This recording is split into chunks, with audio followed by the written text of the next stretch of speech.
I try to experiment. I mean, that's just kind of who I am in the kitchen. I'm constantly like, I wonder if this would go good with this. I don't know. Let's try it. Like I'm not really afraid.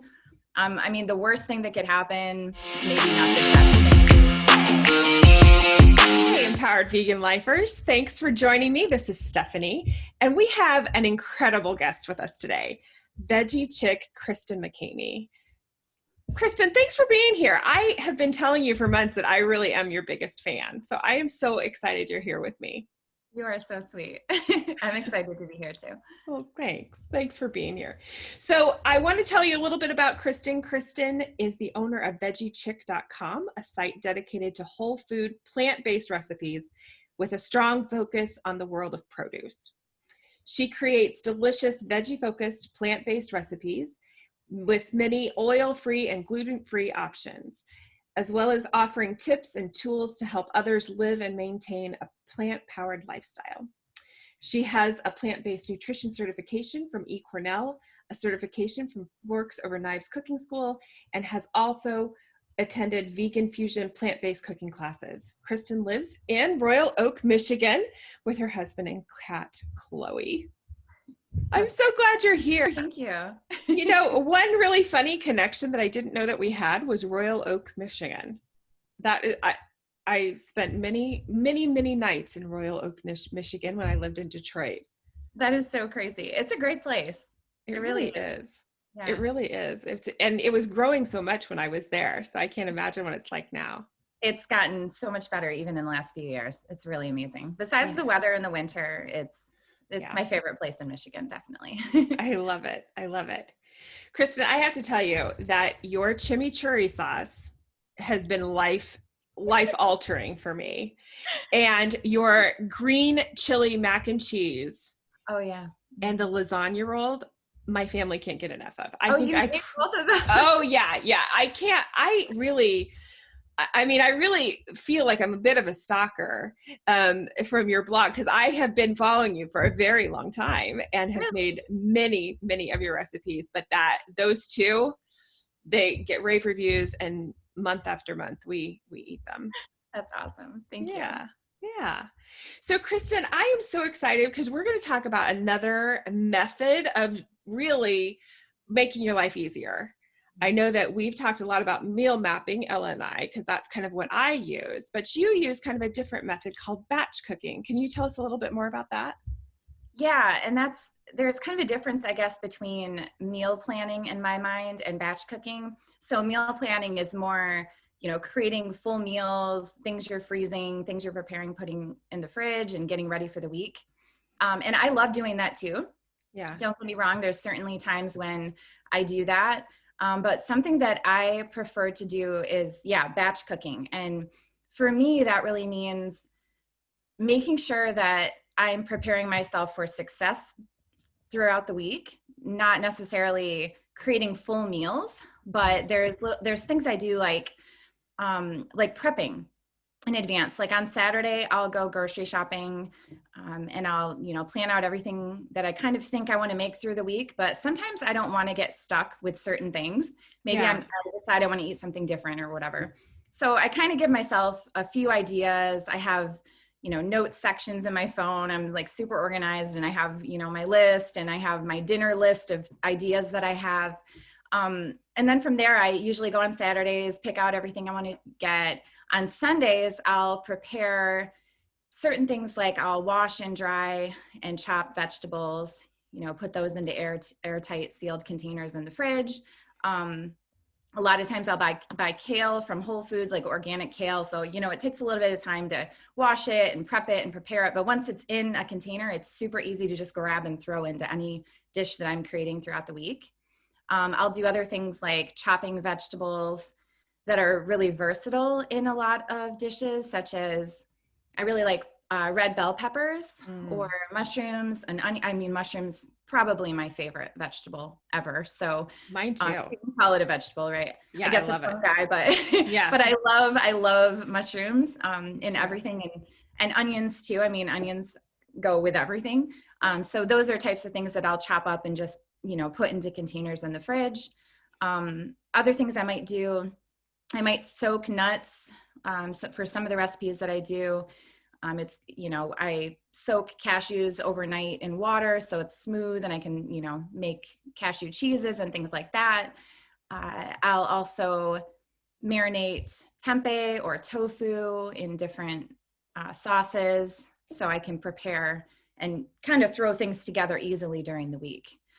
Beyond that, maybe a dip or a dressing or a hummus or something like that. And then I also like to freeze grains too. Like, like I'll take, I'll make a big batch of brown rice, let's say, and then I'll portion it into 1 or 2 cup portions, and then I'll put them into freezer bags. So if I'm making something, I can easily just grab, let's say, a bag of stir-fried vegetables from Whole Foods.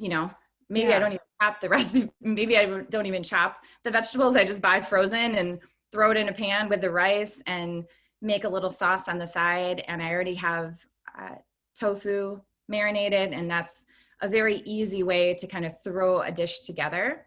I feel like it's not necessarily meal planning, but it's just kind of preparing things so they're ready, and that it only takes me maybe 15 to 20 minutes to throw dinner together. Oh my gosh. Yeah. That is perfect for weeknights. It is. So tell me this, some just super practical questions. What do you like to store? I know you said baggies, but what other type of storage containers do you use? Yeah, so I have these, I'll have to look up the name, but they're Rubbermaid, I believe. Just the plastic, and you push down, and then there's the sides you push down. So it's, it keeps it really tight, because you don't, I've made the mistake of buying the wrong containers, and, it can be a mess. But obviously you want to make sure if you're freezing things that you have the right containers for those too. Absolutely. But the airtight is really what's key. Yeah. Right? Definitely. Yeah. And then how long do you think that all of that takes you, like say on a Sunday? Yeah, I would say it probably takes me maybe 90 minutes, roughly, just to kind of prepare. And then I have everything ready to go for the week. And then I feel like when I do that, I tend to make healthier choices. And then when I do go back to my list on my phone, I'm often like, okay, what do I want to make right tonight? I have these 5 different options, and everything's kind of almost ready for that. Yeah. But I'm in the mood for spaghetti, or I'm in the mood for stir fry, or I'm in, I can kind of pick and choose what I want to eat that night, depending on what I'm in the mood for, Yeah, absolutely. When you make those sauces ahead of time, are there times when you're like, oh, I made a Thai-based sauce, but I want something different? Do you do that often? Or all the time I try to experiment. That's just kind of who I am in the kitchen. I'm constantly like, I wonder if this would go good with this. I don't know. Let's try it. Like, I'm not really afraid. The worst thing that could happen, maybe not the best thing in the world. I've definitely thrown out a few things, like sauces, when I'm like, oh God, this was a huge mistake. And, I'll start over. But, for the most part, you can kind of get creative. For Asian sauces, I generally keep all of this stuff in the fridge at all times. I always have rice vinegar. I have a jar of minced ginger. Okay. Yeah. Just to put a little bit in that. I always have garlic cloves. I usually buy the one from Trader Joe's, so they're already peeled, and I just mince them really quickly because I like them fresh. But, you can also just buy a jar of minced garlics. That's just as easy. And then what else? A soy sauce or tamari. I always have that. Sometimes the hoisin sauce. You just have to make sure it's vegan, but I'll have all of those things in the fridge at all times, so I can always make some type of Asian sauce. And a lot of times I'll add peanut butter to it too, which is really, really good. So it's like a peanut butter. Yeah, it's very good. I think you're my soulmate. I absolutely do. Yeah. There's just so much food out there to have, like so little time. I know. There are so many flavors to experiment with, and yeah.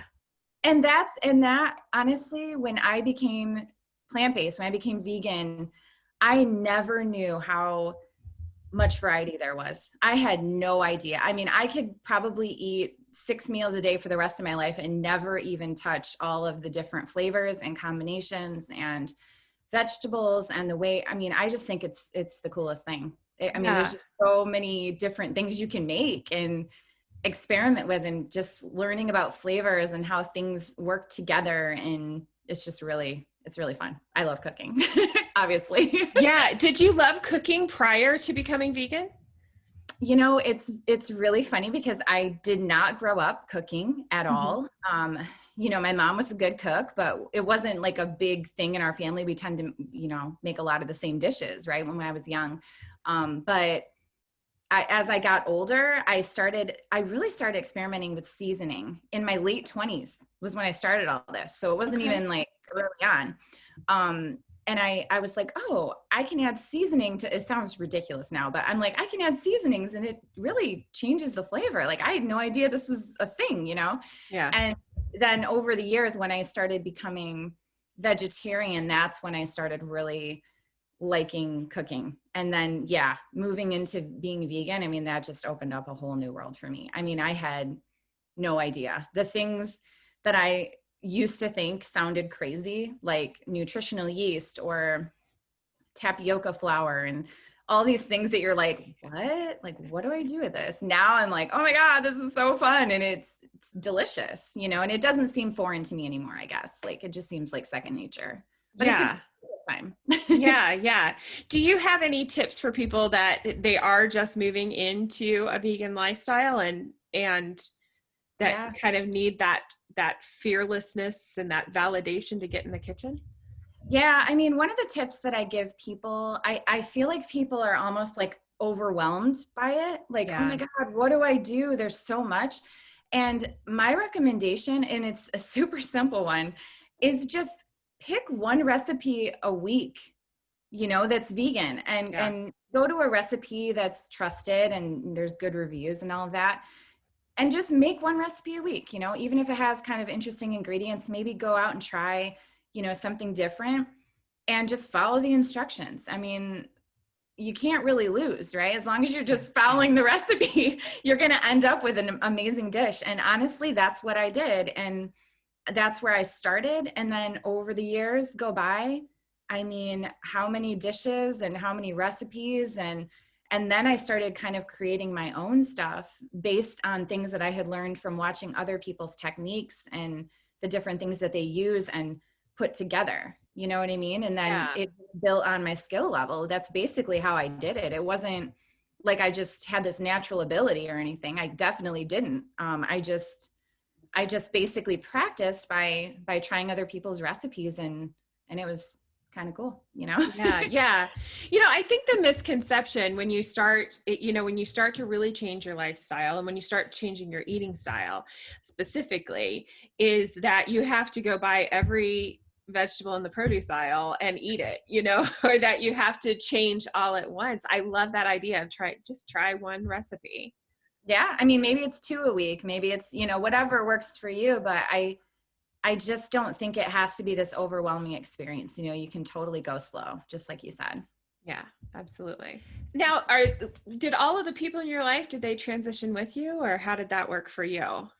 So, not all the people in my life. Luckily, my husband finally did. He, Okay. yeah, it's pretty amazing.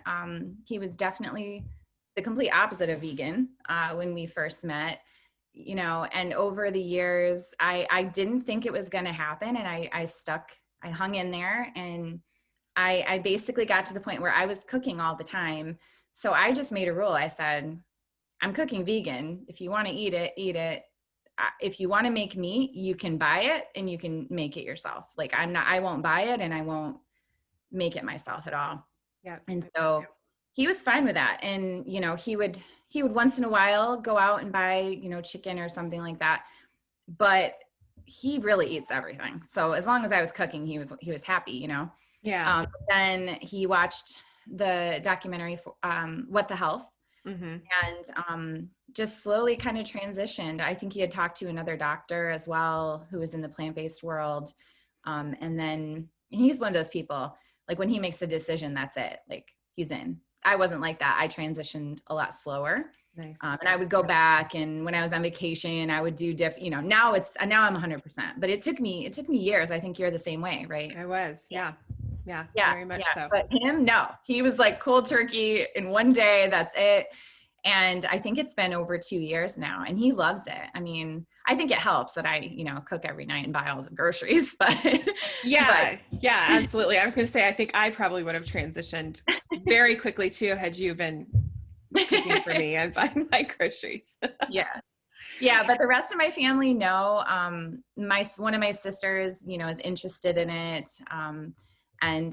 But honestly, I have to say that my family has been super open. It's taken a few years, but at every event that we have now, for the past couple of years, whoever's hosting the event has actually went out of their way to make vegan meals for me. And I just I can't even, I almost cry because I'm just Yes. you guys, I mean, people don't understand how much it means to us to do something like that, Absolutely. So it's really cool. So they're very open to it, and they're just awesome. So yeah.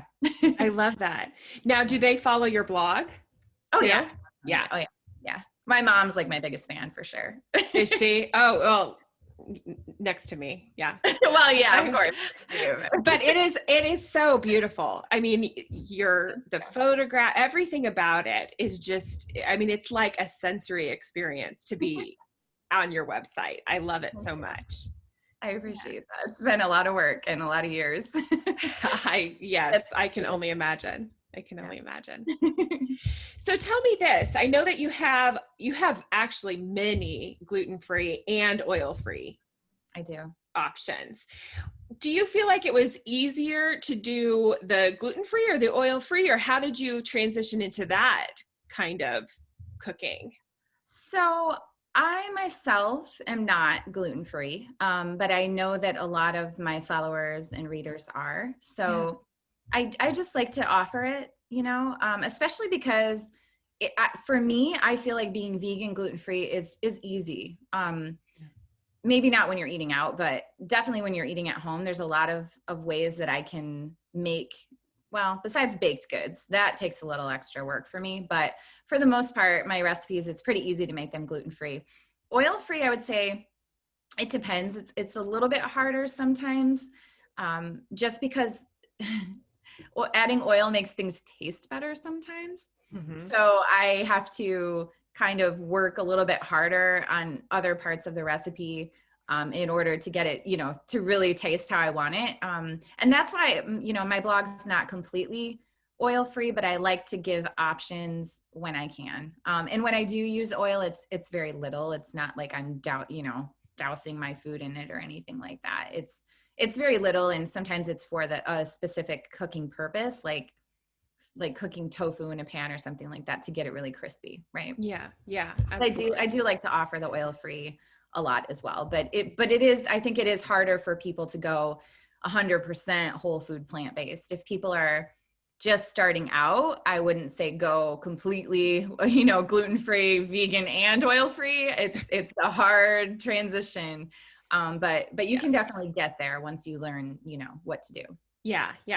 So what are some of the things that you substitute, say, for oil in a recipe or in a technique? So a lot of the times if I'm going to be sauteing something, I'll just use unsalted vegetable broth, like onions and garlic. I do that a lot, actually. And in a lot of my recipes, I give that as an option to a substitution to oil. I'd say that's probably the number one thing for me is the vegetable broth. I use it constantly. Yes. I mean, I guess for the baking, it would be things like, we've seen applesauce or banana, I guess. There's different things depending on the recipe. But yeah. I've used banana in things, and then the kids will say, "Why does this brownie taste like a banana?" Yeah, I hear you. So I'm not quite there with the baked goods either. Yeah, I would say with baked, it's like just follow the recipe that you find, because it's one of those things. I have to work very hard to create baked recipes. Like I have to test and test and test these things over and over and over, because you change one little thing, it can affect, the texture or how it rises, or the middle might be softer than there's so many things with baking. Yes. I still love it, but I would say that I'm definitely more of a cook than a baker, Mm-hmm. but Absolutely. yeah, Baking is such a science it is. to And it. I don't like rules. So I'm like, most of the time I'll experiment even if I am following a recipe, but with baking, I don't. I'll just do what they say. I hear you. So what would you say is your favorite recipe that you've created? Ooh. Or is that like saying what's your favorite child? Or who's your favorite child? I don't know. Yeah, I guess. I mean, it is hard. I do really like the green chili mac and cheese. That's one of my favorites because I feel like a lot of mac and cheese recipes require you to bake it. And this one, you just cook it on the stove, throw it in a blender, and then pour it over the noodles. And it's not too terribly difficult to make. So and good. I like spicy, just a little spicy, it's good. I really like that one. I do, yeah. Creamy. That What's is that? so creamy. And Oh it's yeah, so super creamy. I think you're right. When you bake, and I understand it gets all pretty and everything, a baked mac and cheese looks beautiful, but it's not the creamy Yes. that this one has. I Yeah. love. There's a lot of sauce with the A noodles. lot of sauce. But it's good. Yeah. A little noodle with your sauce. Exactly. That's exactly why I love it. Yes. It is So delicious. good. Yeah. Another recipe that I really like, speaking of sweets, is the pear crisp. I don't know if you've tried that one. I haven't. I'm going to. Yeah. And I have a vegan caramel sauce too that you can make with it, but even without it, it's just amazing. Just don't forget the ice cream, because you want to have like some type of vegan ice, like vanilla or something like that with this pear crisp. I mean, it's perfect for fall. Oh my God, so good. All right, I'm gonna try it. But I have to tell you, I am not a baker either. I am like you. I hate rules. I can't measure or follow directions to save my life. So I will give it my It's not a hard recipe. It's really not. You're going to be pretty shocked. Yeah, it's not like difficult by any means. That sounds it, and it sounds so perfect. You're right, for the season. It's October. It's time for crisp. Definitely. Crisp in the Midwest, definitely. Right. That's what we're known for dessert. So I know that you have some techniques for us. Time saving techniques. Yes. Yeah, there was a few things that I was thinking about when preparing for this. Just some things that I think will help people save time. And some of these are kind of geared towards more healthier cooking, and some are just in general. But one of the things that I would say is it's always good to read the recipe once or twice to make sure that you have everything before going to the grocery store, because I've definitely found that there's been some recipes that I followed in the past that might have a recipe missing in the ingredient, but it has it in the actual instructions, or something that you might need, like aluminum foil, or just who knows. The worst thing in the world is getting home from the grocery store. I'm sure most people know this, and realizing that you forgot something. Yeah. So that's definitely something that I always try to do. Another thing I do to save time, and I don't always do this, but I frequent Trader Joe's pretty regularly. So I know where everything is at in that store. I feel like I could work for them. Seriously. But what I'll do is I'll actually write out my ingredients list, or my shopping list, and then I'll actually organize it in order of the store. So I literally I just walk in the door and I'm like, boom, boom, boom. I go around the entire store, because how many times have we had it happen where you get to one side of the store and then you forget something right on the other side? So that's something that I like to do as well. It definitely saves time there. I would say that stocking your kitchen with simple bulk ingredients is something that I think will always help if you don't really know what to make, or you can't get to the store. Things like, pasta, noodles, dried beans. On my site, I have a recipe for Instant Pot Chipotle black beans. Oh, it's so good. It's so easy. I mean, these dried beans are so cheap too. That's the other thing. and you can just throw them in there with a few ingredients and turn your Instant Pot on and just leave it alone. And you have just delicious beans that you can use throughout the week. And they taste so much better than canned beans. They really, really do. So that would be one of the suggestions. Let's see, like canned vegetable, or not canned vegetables. I would say like canned beans maybe would be another good thing. Frozen vegetables I always have on hand. At Whole Foods, they have so many great options for organic frozen vegetables, and not only single vegetables. Like I think I was telling Ella that I like to do the frozen cauliflower in my shakes in the morning. Even if it's chocolate shake, you can't even tell. So I get that from Whole Foods, and then I also buy some of their pre-mixed things as side dishes. You know, I just went today actually and got you know, what was it, like a lentils and beans side dish that's just frozen. It's vegan, and you can just throw it in a pot and it's done in 5 minutes, and you have this really delicious side dish that's actually very healthy. That's a great idea. I love that. Yeah. Another thing I do is I always make at least double of what the recipe is or calls for. And it's just me and my husband, but I always make, for the most part, I always make double because I always like to put it in the fridge, and then I'm always going to have a healthy lunch the next day. Nice. Maybe potentially even the next day for lunch, right? So yeah. Another thing is one pot meals. I feel like it makes it a lot easier when you only have one dish to wash. Yes. Or instant pot, right? Yes.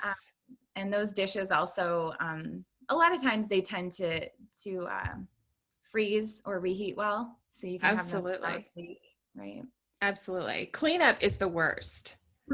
I just hate to, I hate cleaning up. So anytime I can put it all in one place that I only have to wash one. I know. And that's another thing I was going to say is sometimes what I'll do is I'll actually serve our dinner in those large glass containers.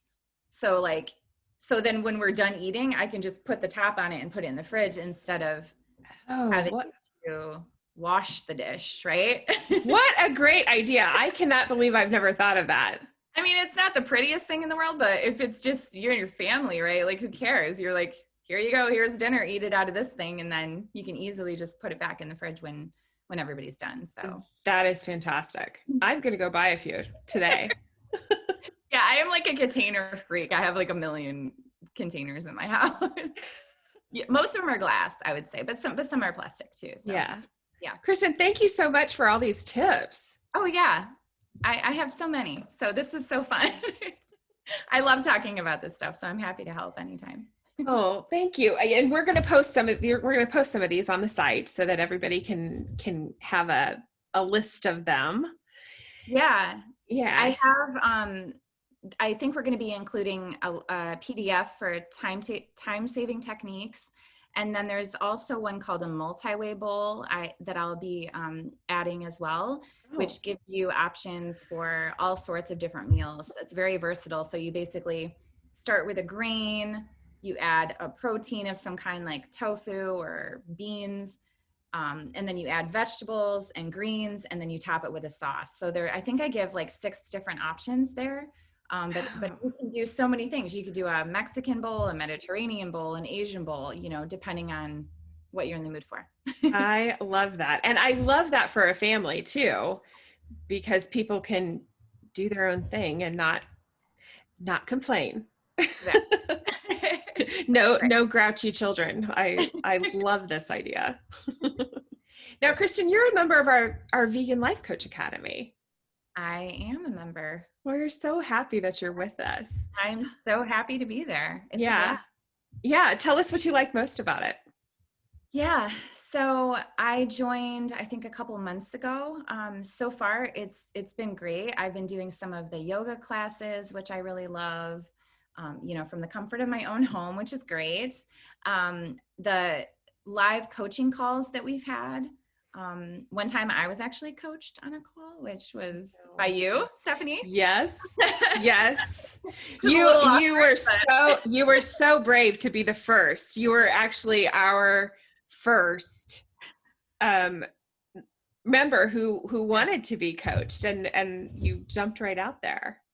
I did, and it was scary, and yeah, but it was great. I loved that, the community. I've since watched a couple of the other calls that they did as well, and I feel like it's a great group of girls, and it's just very supportive community. So yeah, there's so many great things.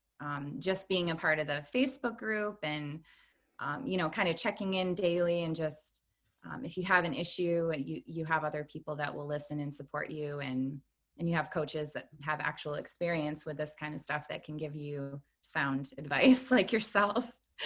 So yeah, it's awesome.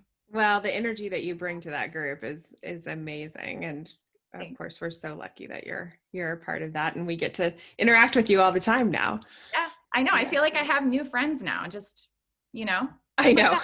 like I do know. It's like it becomes your tribe, and you're all, you're all in it together. I love it. it's very cool. Mm-hmm. Absolutely. A fantastic community. Kristen, thanks so much for being here. Yeah, you're welcome. And I'm going to tell everybody, go check it out, veggiechick.com. You guys will not be disappointed. It is an amazing website, beautiful in every way. And go make that green chili mac and cheese tonight. Yes. Life will be forever changed. So. Thanks, Stephanie. Yeah, you're welcome.